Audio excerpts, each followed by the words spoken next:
Friends, હું ભાવના મારી રસોઈ ચેનલમાં તમારું સ્વાગત છે। આજે હું તમારી સાથે કંઈક અલગ વેરાયટીની રેસીપી શેર કરીશ।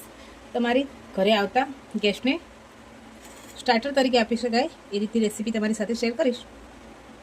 તો ચાલો રેસીપીની શરૂઆત કરીએ। 100 ગ્રામ પનીર લીધેલું છે, લીલા મરચાં છે, લસણ છે અને ધાણા છે। તો પહેલાં આપણે આના પીસ કરી લઈએ।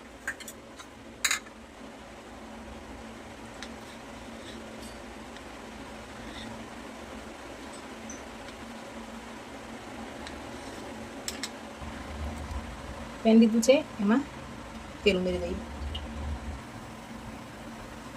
પહેલી ગરમ થઈ જાય પછી આપણે પનીરના પીસ ઉમેરી દઈશું। પનીર ફ્રાય થઈ ગયું છે, હવે એને એક ડીશમાં કાઢીએ। હવે એ જ પેનમાં થોડું બીજું ઓઇલ ઉમેરી દઈએ। એમાં પહેલાં ગાર્લિક ઉમેરી દઈએ। હવે લીલા મરચાં એડ કરી દઈશું। હવે એમાં ચીલી ફ્લેક્સ ઉમેરી દઈશું। હવે થોડું પાણી લઈ લઈએ।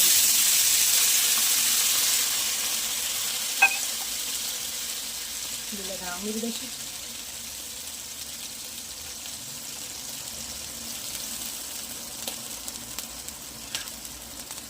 બટર ઉમેરીશું।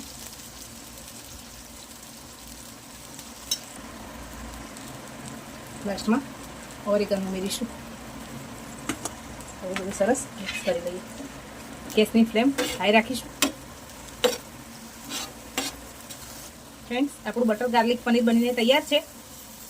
તો ચાલો એની સર્વિંગ પ્લેટમાં સર્વ કરી દઈએ। ફ્રેન્ડ્સ, તમારા ઘરે આવેલા મહેમાનને ખુશ કરવા માટે આ ડીશ જરૂરથી બનાવીને ટ્રાય કરજો। અને તમને મારી આ બટર ગાર્લિક પનીરની રેસીપી કેવી લાગી છે કમેન્ટ કરવાનું ભૂલતા નહીં। લાઇક, શેર અને સબસ્ક્રાઈબ પણ કરી દેજો। Thank you.